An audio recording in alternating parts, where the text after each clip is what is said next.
Friends, అందరూ ఎలా ఉన్నారు? బాగున్నారా? అని బాగున్నానండి.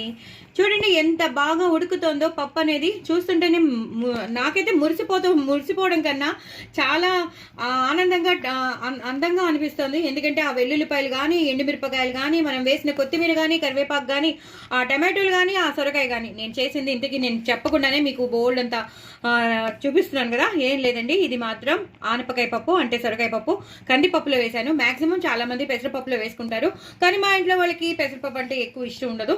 సో పెసరపప్పు ఇష్టం లేక నేను కందిపప్పుతో, కానీ కందిపప్పులో మాత్రం చాలా బాగుంటుంది. మేము ఎప్పుడు చేసుకుంటూనే ఉంటాం కాబట్టి మాకు తెలుసు. ఈ కన్సిస్టెన్సీలోనే ఉండాలి. ప్రెషర్ ప్యాన్ లో పెట్టుకున్నాను, బాగా ఉడికిపోయింది పప్పు మాత్రం. వెల్లుల్లిపై చితగ్గొట్టి వేశాను, అలాగే పోపులో కూడా వేశాను. పోపు వేశాను, మంచి పోపు, ఇంగు పోపు వేశాను, అద్దరిపోయింది. ఎక్కువ కరివేపాకు కొత్తిమీర వేసుకోండి, సూపర్బ్ ఉంటుంది. చపాతీలో కానీ, పుల్కాల్లో కానీ, అలాగే సేమ్ డాబా పప్పులాగా చాలా ఇష్టపడి తింటారండి. సూపర్బ్ ఉంటుంది. ఎంత బాగుంటుందంటే అంత బాగుంటుంది. రోటీలోకి కానీ, చపాతీలోకి కానీ, అలాగే అన్నంలో కూడా చాలా బాగుంటుంది. వేడివేడి అన్నంలో ఈ పప్పు వేసుకుని అప్పడాలు కానీ, వడియాలు కానీ, చల్లమిరపకాయలు కానీ నంచుకొని తింటే స్వర్గం ఎక్కడ ఉండదు, మన ఈ సొరకాయ పప్పులోనే ఉంటుంది. మరి ఇంకెందుకు ఆలస్యం, తప్పకుండా చూడండి, చేసుకోండి. ఇలా కరివేపాకు కొత్తిమీరతో గార్నిష్ చేసుకోండి, చాలా చాలా టేస్టీగా ఉంటుంది. ఎంత కరివేపాకు, ఎంత కొత్తిమీర వేస్తే ఆ ఫ్లేవర్ అంతా అందులోకి పడుతుంది. అలాగే చెత్తగొట్టి వెల్లుల్లిపాయలు వేస్తే ఆ ఫ్లేవర్ అందులోకి వెళ్ళిపోయి సూపర్బ్ పప్పు. వదిలిపెట్టరు. ఎక్కువ నెయ్యి వేసుకుని మాత్రం తప్పకుండా తినండి, పిల్లలకి పెట్టండి, మీరు కూడా తినండి.